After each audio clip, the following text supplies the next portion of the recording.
I'm Tracy Sabol. Tonight on EWTN News Nightly, health update. New developments in the health of Pope Francis. We have a report from Rome. White House remarks. President Joe Biden weighs in on the Holy Father's health, and First Lady Jill Biden visits Nashville to mourn the victims in the school shooting. Deadly fire. An overnight blaze leaves at least 31 people dead in the Philippines. What officials are saying about the incident. Plus, the Pope answers. A new documentary featuring the Holy Father is set to be released next week. We get Catholic reaction from our very own Dr. Matthew Bunson. These stories and more tonight. From EWTN, the Global Catholic Network, this is EWTN News Nightly. Thank you for being with us. Our top story tonight, the Vatican press office reports Pope Francis is continuing his planned treatment and resumed work this morning. He also had a private moment of prayer before lunch in the little chapel of the hospital. EWTN Vatican Bureau Chief Andreas Tannhauser has more. Pope Francis's health is improving. In essence, these are the words from the Holy See press office regarding the hospitalization of the Holy Father. Yesterday afternoon, an ambulance brought him to the famous Gemelli Clinic in Rome after he had experienced breathing difficulties. The doctors diagnosed him with suffering from a respiratory infection, but not related to COVID-19. All appointments today and tomorrow were cancelled. And this weekend is Palm Sunday, which means a big celebration in St. Peter's Square is being prepared. And right now, we do not know if Pope Francis will be able to participate. From what we are hearing, though, this could be a possibility. In the official statement earlier today, it was said that Pope Francis has rested well, and after breakfast he read a few newspapers and began to work again. He also retreated to his chapel in his room in the hospital, where he received the Eucharist and prayed. We would also like to invite you to continue to pray with us for the health and well-being of our Holy Father. In Rome, Andreas Tannhauser, EWTN News Nightly. When Washington, President Joe Biden urges people to pray for Pope Francis, the president made the remarks last night during a reception at the White House, where he hosted another religious leader. White House correspondent Owen Jensen reports. Owen? Tracy, President Joe Biden called for prayers for the Pope while he was speaking to members of the Orthodox Church who were here at the White House celebrating the Greek Independence Day. I found that the two most Christ-like figures I've ever met were His All Holiness and the Pope. And they're friends. They've talked. The Pope has talked to me about the friendship. And the Pope is ill now, so say an extra prayer for him. But he still wonders why, as a Roman Catholic, I bless myself this way. President Joe Biden referring there to Eastern Christians who make the sign of the cross from right to left. Meanwhile, today the White House says it's celebrating Transgender Day of Visibility. And in the press briefing room, it is shameful, it is disturbing, and our hearts go out to the trans community as they are under attack right now. President Biden writing in a proclamation, "Today we show millions of transgender and non-binary Americans that we see them, they belong, and they should be treated with dignity and respect." Adding, "I continue to call on the Congress to finally pass the Equality Act." But opponents push back, saying if the Equality Act passes, it would spell the end of coherent protections based on sex in all aspects of public life. Males posing as females would have the right to compete and dominate in girls' sports. It would require doctors, against their will, to perform sex sterilization surgeries on healthy people for the purpose of gender transitioning. And the USCCB has warned the Equality Act jeopardizes existing prohibitions on the use of federal taxpayer funds for abortion, likely pressuring or even mandating the performance of abortions by healthcare providers in violation of their consciences, and ultimately ending more human lives. And overseas, Vice President Kamala Harris continues her Africa trip, today Tanzania, pushing to strengthen democracy. The Vice President announced $560 million in U.S. assistance for Tanzania. Also tonight, an American reporter arrested in Russia on espionage charges. His name is Evan Gershkovich, and the Wall Street Journal, his employer, is demanding his release. And the Biden administration calls the charges ridiculous and condemns his detention. at the White House. Owen Jensen, EWTN News Nightly. All right, thank you, Owen. First Lady Jill Biden visited Nashville yesterday to mourn the victims of the Covenant school shooting. Republican lawmakers stood alongside the First Lady during the somber vigil. And today, hundreds of protesters stormed the Tennessee Capitol demanding stricter gun control laws. The move comes after state lawmakers resumed work for the first time since Monday's mass shooting. Tennessee senators are expected to introduce the Safe School Act on Capitol Hill. And on Capitol Hill, some lawmakers believe Americans' free speech is under attack. A House panel is looking deeper into a censorship lawsuit which accuses the Biden administration of working directly with social media companies to censor free speech and public opinion. Capitol Hill correspondent Eric Rosales reports. So, Eric, what did witnesses say? Well, good evening, Trace. You know, former Missouri Attorney General, now Senator Eric Schmitt, brought a lawsuit against President Biden and his administration. He claims that his investigation has uncovered evidence that President Biden and others, with the help of the FBI, has led the largest speech censorship operation in American history. And no matter what your political affiliation is, government censorship should concern everyone. The Biden administration has coerced, cajoled, and colluded with social media companies to censor disfavored speech. Senator Eric Schmitt testified this was a vast enterprise, from the Surgeon General pressuring big tech to suppress information about COVID to the FBI having monthly, then weekly meetings with social media companies regarding the release of information on the Hunter Biden laptop story. I caught up with the senator after his testimony. He says Dr. Fauci funded the Wuhan lab and went to work to discredit anyone who talked about the lab leak theory. A friend of his emailed him and said, should I wear a mask on a plane? This is in March of 2020. He said masks are ineffective. And then, of course, he turns around and forces 5-year-olds to wear masks all day long. We've seen the negative impact of that. So all along the way, this was about Dr. Fauci. It wasn't about the science. It wasn't about any of that. It was about power and control, and that's what we're trying to root out here. Subcommittee members say if the public doesn't trust the system of justice, we have nothing. The Attorney General himself, Merrick Garland, and his subdivisions of his agency are involved in this. And that's a scary thing because people are losing their faith in our institutions of government. But Democrats called the hearing nonsense. Social media companies actually amplify conservative voices. They do less to censor those voices. And everyone here should be alarmed when that amplification pushes out false and dangerous narratives. Louisiana's Attorney General also gave testimony, and he's also brought a lawsuit against President Biden and the administration for misinformation on campaign on social media sites. Bottom line, Republican lawmakers tell me that they want the American people to know what's going on leading up to the 2020 election and how to find out ways to stop it from happening again in the future. Tracy? Eric, before I let you go, I want to touch on something else. I understand the House passed a major energy bill today. What can you tell us about that? Well, yes, they did. And actually, it's a signature piece of legislation. It's all part of their promise and commitment to America. They tell me that in the United States that it will make it less dependent on foreign nations such as our oil and things like that. And it's also going to bring down inflation with this. So whether or not it's going to pass the Senate, that's another, we just have to wait and see on that. But that's the very latest from Capitol Hill. Okay, thank you so much, Eric. At least 31 people are dead and 23 injured after a fire broke out on a passenger ferry in the Philippines. The fire lasted for 8 hours overnight. Victims either drowned or died in the deadly blaze, while the survivors jumped ship and were rescued by the Coast Guard, Navy, and nearby fishermen. 7 people are still reported missing. The boat was towed to shoreline. Officials say it is not clear how that fire started.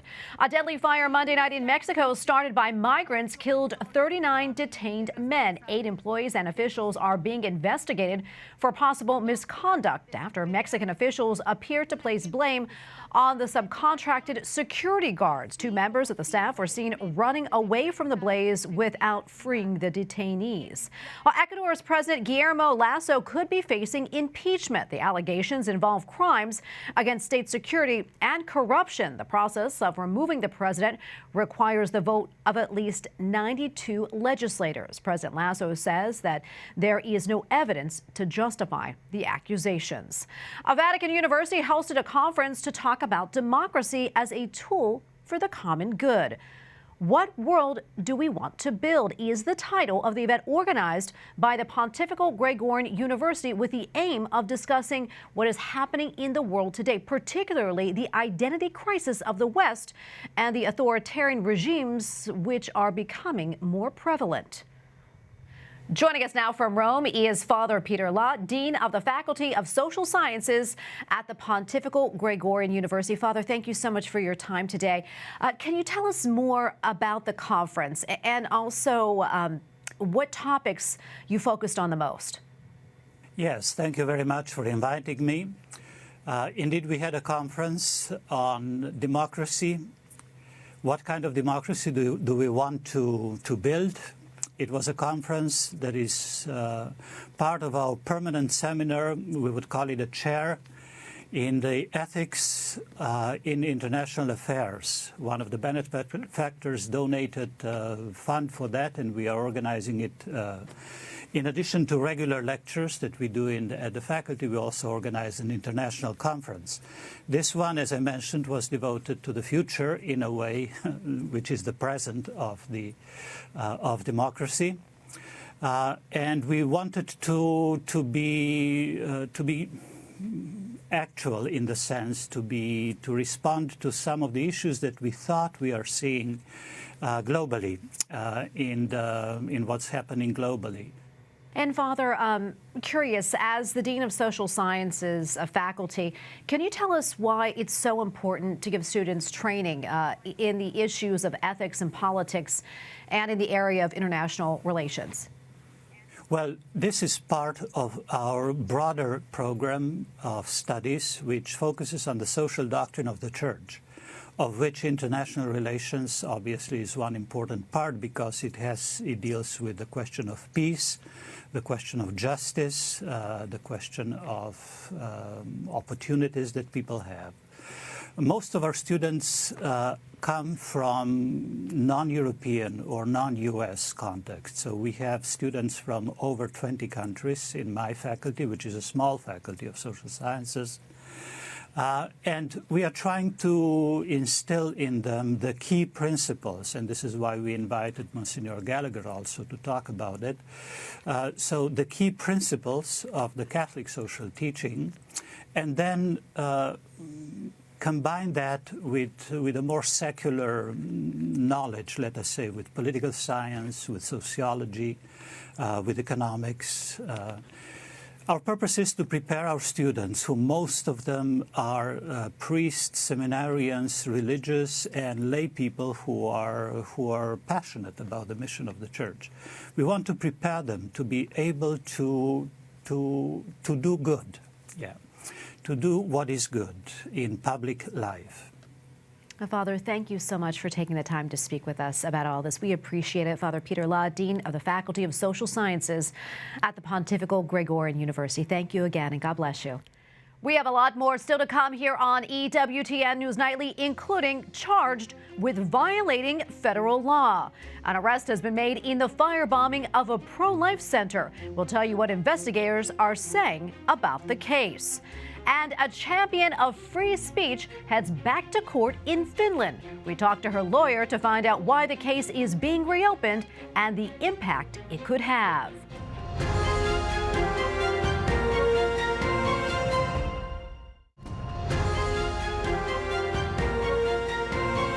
Welcome back. The governor of West Virginia has signed a bill that bans so-called gender-affirming care for minors. The law prohibits children from receiving hormone therapy, puberty blockers, and surgery. West Virginia joins at least 10 other states that also place restrictions on medical procedures for transgender minors. That said, there are exceptions if the teenager is considered at risk. Also in West Virginia, a bill was passed to support mothers during and after pregnancy.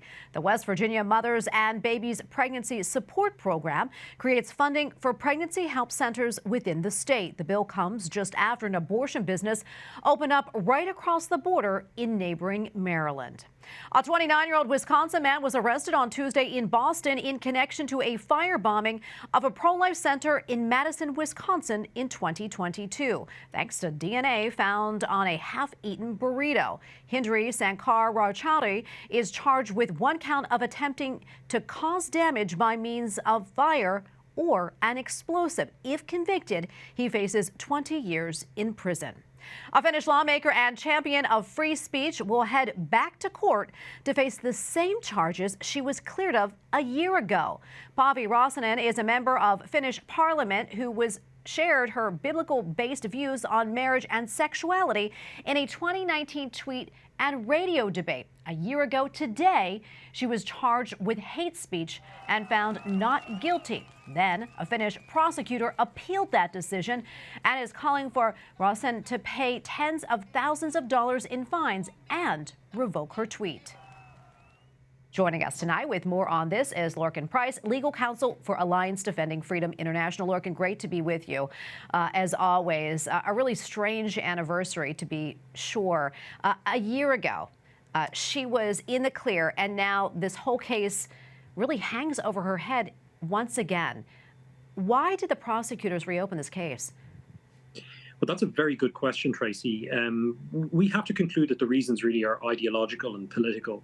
The chief prosecutor, who undoubtedly was involved in the decision to proceed with the case, the reopened case, was on record as saying that she regarded so-called hate speech as the principal crime issue that she was going to deal with in Finland. So Finland, like every other country, has problems with drug abuse, other types of crime. But for the prosecution service of Finland, one of their big focuses was hate speech. And in this case, as you outlined, what we're talking about, what they describe as hate speech, is the sharing of scripture and the sharing of very clear views that Christians around the world hold in relation to the purpose of marriage and human sexuality. And this is what Paavi Räsänen, who's a well-known member of the Finnish parliament, has been dragged through the court system because she shared her beliefs as a Christian in the public square. Yeah, and Paavi is not alone. A Finnish Lutheran bishop, Juhana Pulhil, will also face charges that he's been cleared of. What more can you tell me about this case, Lorcan, and what's going on here? Well, what's at stake here really is the right to be able to, for Christians, to be able to share their beliefs in the public square. At the moment, in Europe in particular, we have an aggressive ideological lobby that uses these hate speech laws to silence Christian views on marriage, on the family, on human sexuality. And we see more and more high-profile cases making their way through the court system here in the United Kingdom, in Finland, in France, and Germany, where Christians are being targeted in order to silence them. And of course, for Catholics and for Christians, it's the heart of our belief system to be able to fearlessly proclaim in the public square what we believe and to go and to make disciples of all the nations. And using the criminal law and the authorities' power to stop that is a serious assault on religious liberty as well as on freedom of speech. And Lorcan, I have a question. We have about a minute or so left, but wondering, what's at stake for all of us in this as well, and how do you think this will all shake out? What's at stake is that we're seeing a really quite ideological and nasty move to silence Christian speech in the public square. We're seeing street preachers being prosecuted. In Spain, we're seeing Catholic bishops being given letters from prosecution authorities, being told what they can and cannot say from the pulpit. We're seeing Christian politicians being dragged through the courts for expressing Christian beliefs. And all of this taken together, I think, should be seen for what it is, which is a real assault on freedom of expression in Europe and on freedom of religion. And, you're very lucky in the United States and other places to have strong protections in your constitution for freedom of expression. We don't have the same level of protection here in Europe. But it's a message to people in the United States as well watching. You have to remain ever vigilant for these kind of insidious attacks on freedom of religion, because they very often come under the guise of protecting LGBT and so on rights. But really what it's about is clearing religious views and Christian views out of the public square. Yeah, and it's also concerning, Lurkin. Thank you so much for what you do. We're going to continue to follow this case. God bless you. Thank you. Up next on EWTN News Nightly, a conversation with the Pope. We take a look at a new documentary featuring the Holy Father.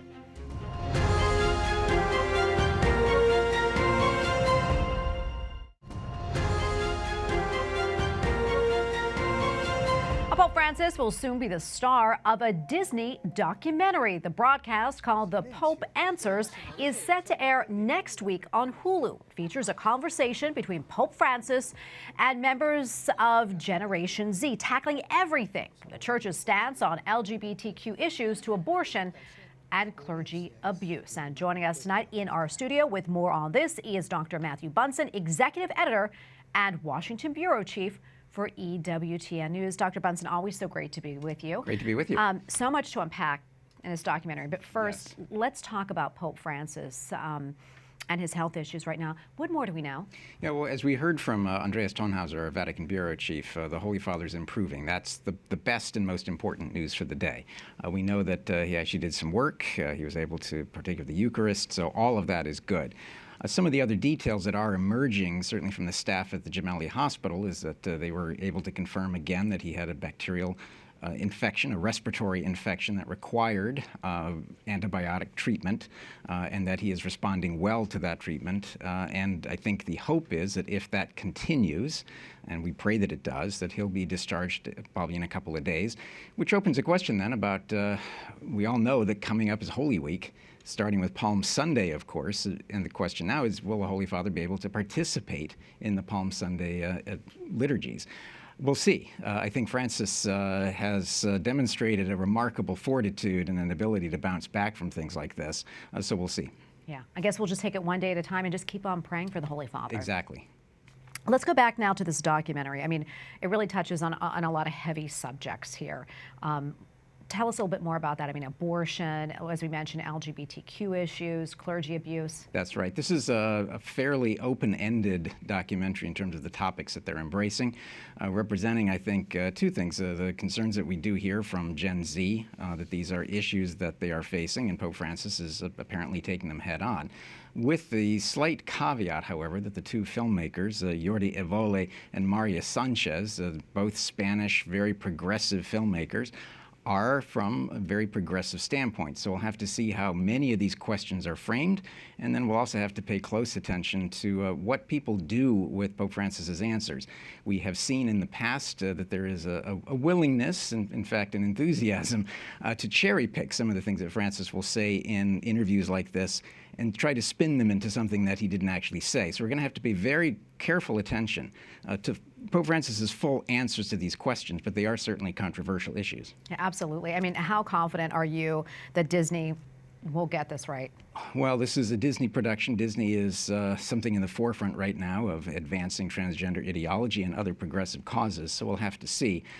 Pope Francis has spoken with these documentarians before. He has ardently and very firmly defended the Church's teachings against abortion, for example. So I'm pretty confident that Pope Francis will be saying things that are really representing the Catholic Church's position, but we'll see what Disney does with it. Yeah, and on a positive note, though. Yes. I mean, the Holy Father did seem to have a really good rapport with the young people in this. He did. Pope Francis is eager to have these types of conversations, but it's also very consistent with what he has said throughout his pontificate. He wants young and old to have an alliance, to build bridges between the generations. Here is a perfect embodiment of everything he's saying, that we need to have these bridges. Someone who's an 86-year-old pontiff talking to Gen Z people is a perfect example of what he said, where both can learn from each other, but hopefully especially the Gen Z can learn from the wisdom of the years of the elderly. Yeah, we'll see when this comes out, but we're going to continue praying for the Holy Father. Amen. Keep the prayers going. Absolutely. Thank you, Dr. Bunson. Always great to be with you. Great to be with you. And we thank you for watching tonight. Remember, you can follow us on social media, Facebook, Twitter, and Instagram at EWTN News Nightly. I'm Tracy Sabol. Good night, and God bless.